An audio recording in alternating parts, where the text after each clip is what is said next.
Welcome back to the 8th in the series of these Back to Basics tutorials. And firstly, a word of thanks to the people who have left comments and sent me emails this week. They've been really encouraging and I really appreciate these emails a lot.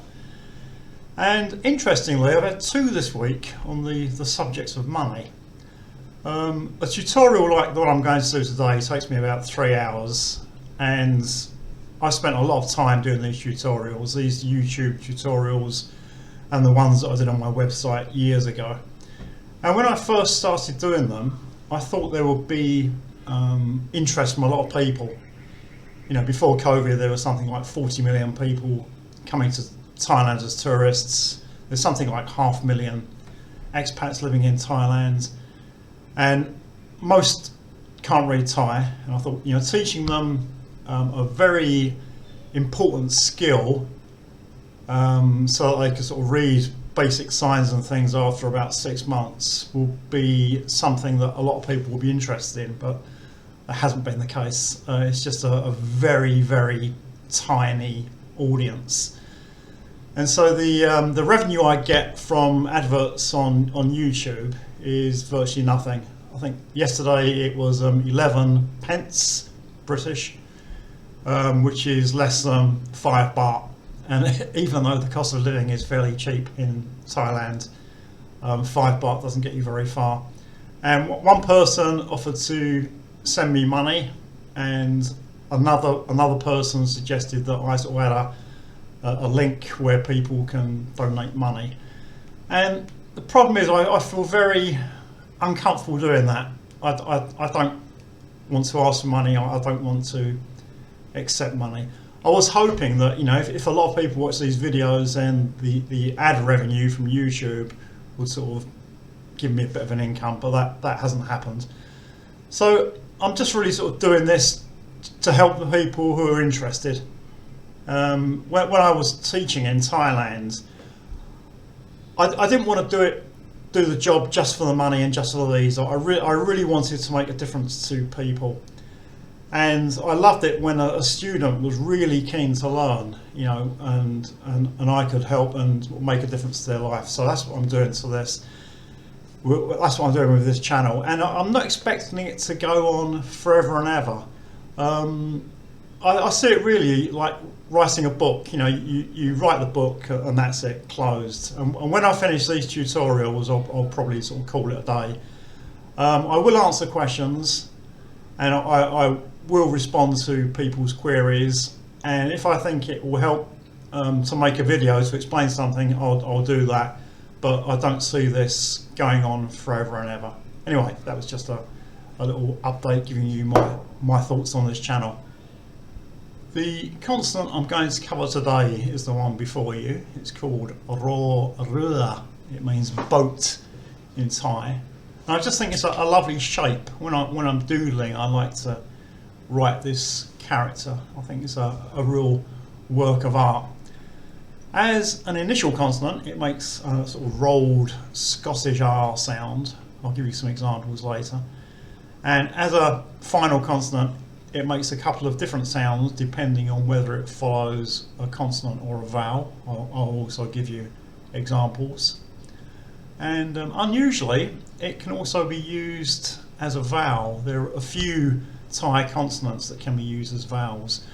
I know it sounds strange, but it's probably similar to an English Y, you know, like FLY, fly. That word has got no vowels, but we use the Y as a vowel. And I think this is the only character in Thai where a single consonant makes a single sound, because, you know, as you know, there are like several consonants in Thai that make the same consonant sound, but this one is quite unique. It comes up all the time. It's very, very common and very, very important that you understand how to use it. So let's begin the tutorial. Here's the first example, and it's a sign that I've used before in the tutorials. It's actually two words. So the second word is the yor-yak Y consonant, followed by the long R vowel, ya, which means medicine. although it can be used for other things as well. And the first word, we've got the raw r, the R consonant, the long R vowel, and then the final consonant is the nu N, and it's got a higher tone. So ran, long R vowel, and that means shop or store. Here's the second example, and it's also a sign that I've used previously in one of the tutorials. Again, it's two words. So the first word is, here we have the tung, which is one of the T vowels. It looks a bit like a gorgai. A lot of Thai consonants sort of are based on that basic gorgai shape, but they have other bits. So with the tung, it's got a little loop inside as well. And there's another one called po sam pao, which is like a gorgai with a loop outside, and that's a P consonant that we'll do later. It's sort of used for Phuket. So that's your T consonant, initial consonant. Then we've got the long R vowel, and the final consonant is the Yak Y consonant. But the long R vowel and the Yak make a long I sound, so it's Thai, which means to take, as in photo or video. And confusingly, I've sort of pointed this out a few times already, I think, that the raw r is often written like an English S, and this is something that really confused me at first, but I've soon got, I'm used to it now. But if you see an English S, it's actually a raw r. So we've got raw r, the initial consonant. Then we've got the long sara u written underneath. And the final consonant is the bo pla, which makes an unreleased P sound as a final consonant. So this word is rup, which means photo. So take a photo, basically. Thais have got a big sense of humour. They love to laugh and joke and play tricks on people. They sort of like to take life lightly and not too seriously. And this sign here is a little sort of Thai joke. A few years ago, my kids got it into their heads that they wanted to look after rabbits. So there's a local agricultural fair that happens once a year, although it hasn't happened for a long time because of COVID. So we went off to this fair and bought 2 rabbits. And after a couple of days, the kids lost interest. So it was Dad who had to clean up the rabbits' mess, when they're very messy animals, had to feed them. And they're quite destructive as well. They started biting through any wires they could find, and they caused lots of problems. So eventually I found someone to give them to, but we had rabbits for a while. Anyway, this is the place where we bought the rabbits, and this is their little joke sign. So we've got 2 words here. We may not have done all these characters, but I'll explain them. So the first one is the raw r, and then the short sara a, which makes a ra sound. Then the second syllable of that word, it starts with the war wan, and then we've got the mahanagat, which is the same. These 2 vowels make the same sound, but they're written differently because the first syllable hasn't got a final consonant, whereas the second syllable has got a final consonant. So they're the same sounds. And then the final consonant of the second syllable is the ngong, the ng sound. So wang. So rat wang, which means like beware. And then the second word, we've got the go gai and the raw r, and those 2 consonants form a consonant cluster. When you see 2 Thai consonants together, sometimes they form a consonant cluster and sometimes they don't, but these do. Then again, we've got the short a vowel. So that first syllable of the second word is gra.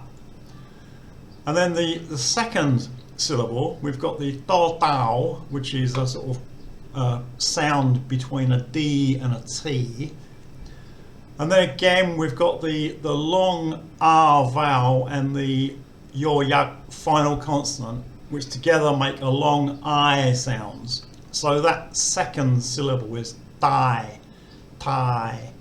So gratai, and gratai is rabbit.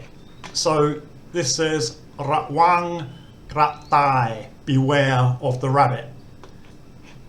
On this sign, you should recognize the first word from the first of these tutorials, these back to basics tutorials. So the bobla sara it and the door deck is bit, which means closed. Now, this second word, what I was saying now about when you see two Thai consonants together, sometimes they're a consonant cluster and sometimes they're not. With the rabbit sign, the gorgai and the rorua are a consonant cluster, so they make a gr sound. With this word, we've got the bo bai mai, and then we've got rorua as a sara it, the short I vowel above. And these two consonants don't make a consonant cluster. So when you see the bo bai mai, rorua, and the sara it, it's a bori sound, like B-O-R-I, bori. And then the rest of the word, we've got gorgai, and then the long sara R vowel, ga.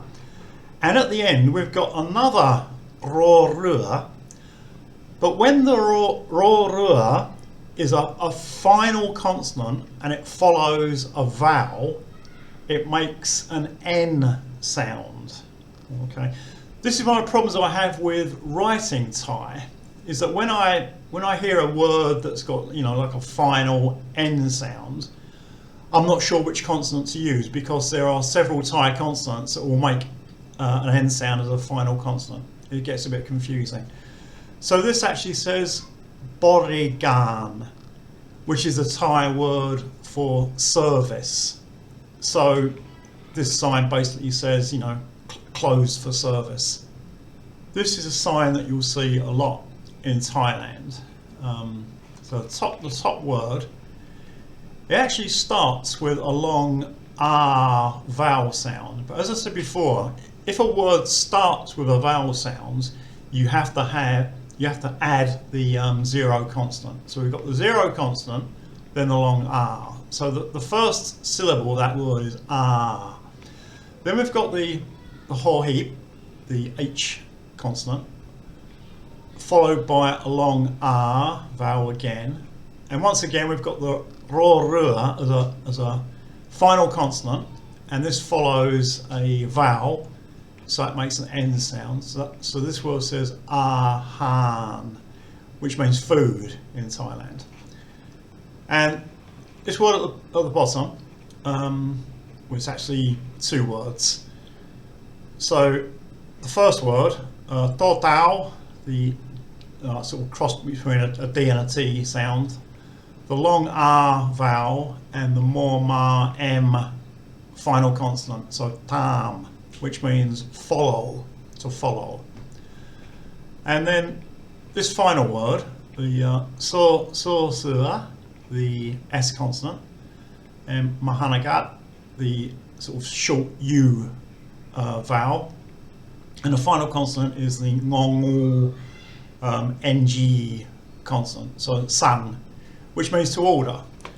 So ahan tam sang. So this is food that follows orders. So basically food that is cooked to order. And in Thailand, there are like when you go to a restaurant, there's two types of food. There's food, restaurants that serve food like this, ahan tam sang. So you give them the order and they will make food to your order. And there's restaurants that are called khao gang, which means basically khao rice curry. And in these restaurants, you don't order. They make all the food like in the morning and put it in big trays. So you get like a big tray of one type of curry, a big tray of another type of curry, and there's several types of curries. And then when you go along, you get a plate, put some rice on it, and then you can have as many types of curry as you want. But you don't order it, you just you just choose one that's already been made. It's Kalgang, and if you want it made to order, you have to go to an Ahan Tam Sang restaurant. So far it's been quite straightforward. If you see ro rua as an initial consonant, it makes an R sound, and if it's a final consonant following a vowel, it makes an N sound.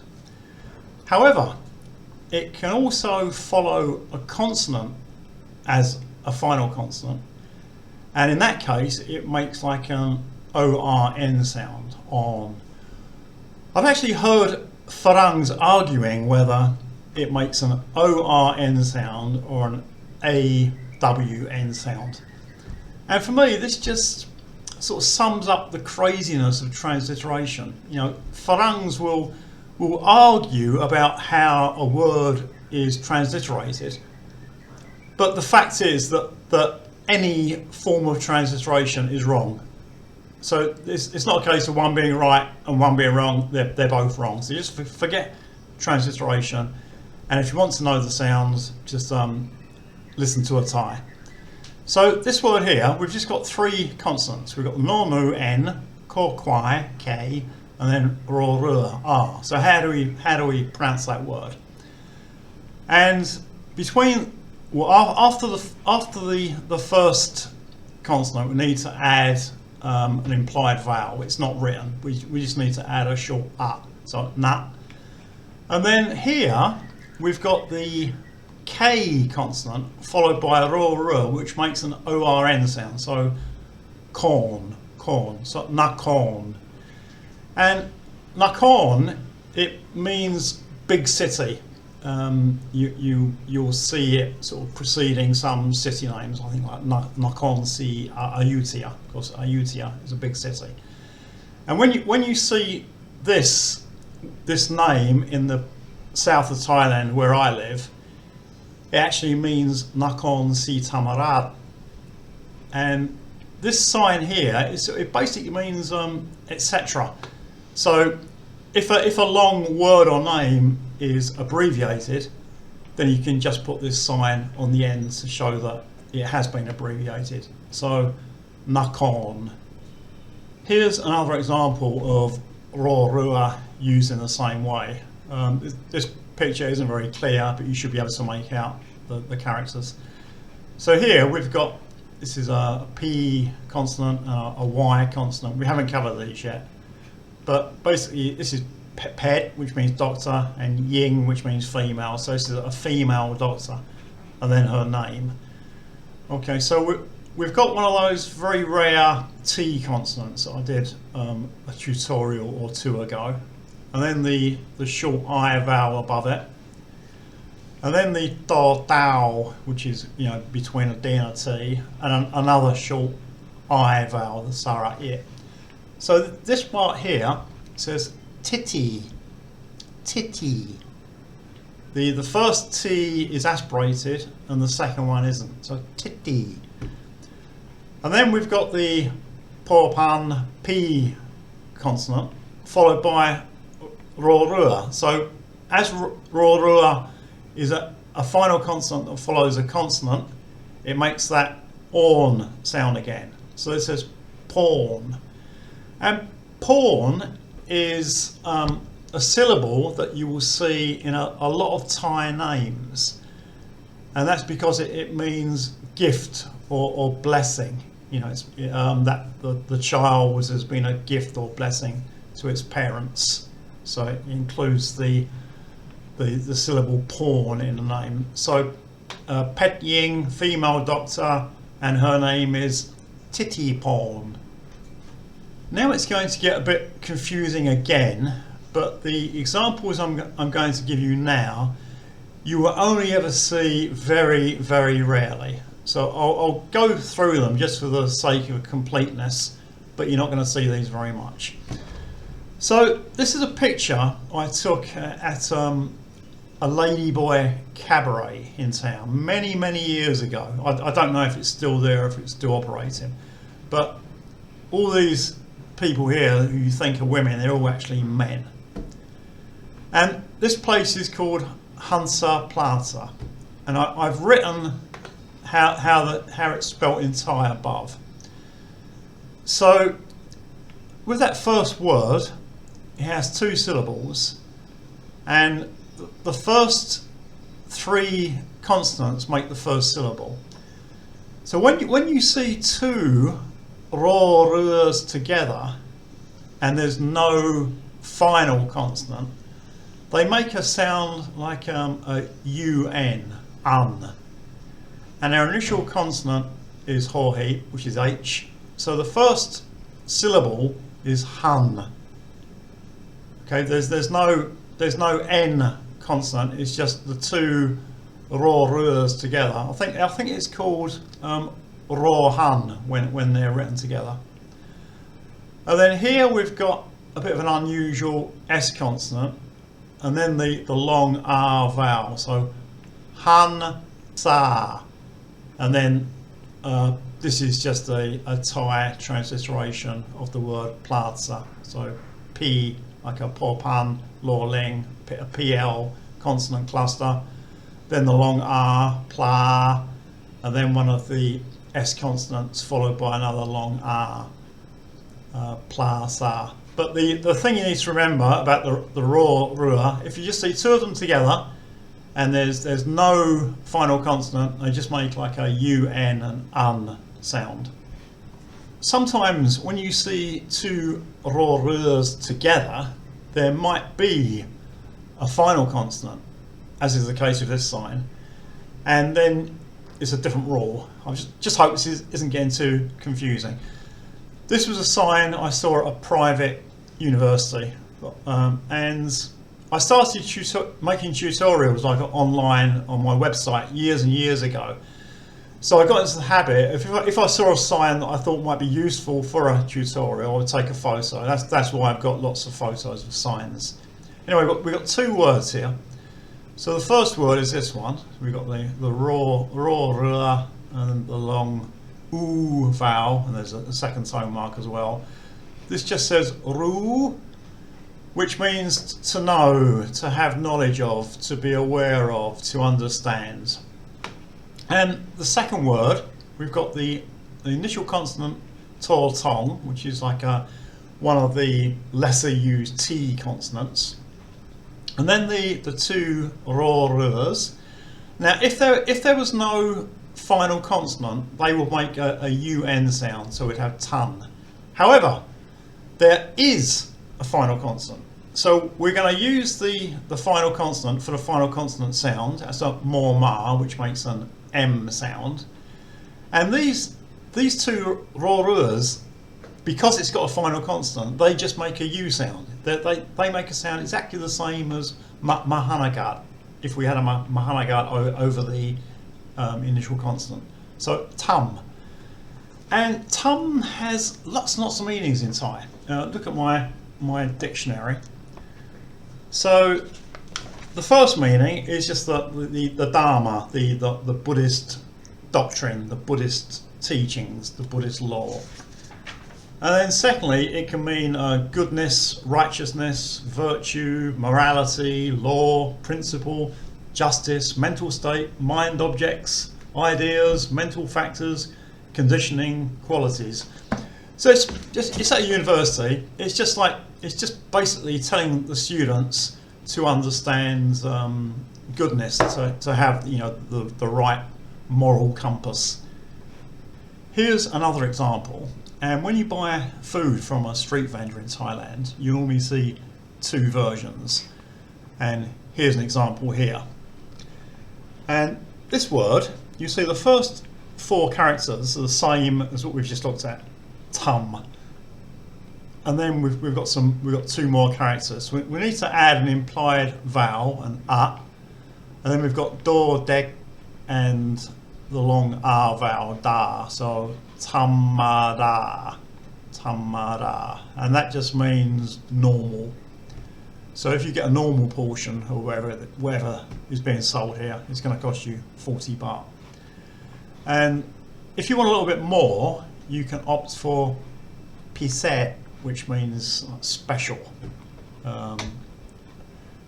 This is a bit more advanced. I was planning to do it at this stage, but porpan, and the short I sarate vowel pit, and then we've got a sarate, and then two of the sort of fairly unusual S consonants. I think this is a saw ruse and a saw sala. I can't, because they're used so infrequently, I can't always remember the names of these vowels. But piset, which means special. So for another 5 baht, you'll get a little bit more food, maybe another prawn in your pad thai, or a bit more rice or something. As ever, thank you for your support. Thank you for watching, liking and subscribing. If you have any comments, questions or other feedback, please leave them below. Don't be like my old Thai students who, whenever I asked them if they had any problems or questions, they always said no. Don't be shy, and more videos soon.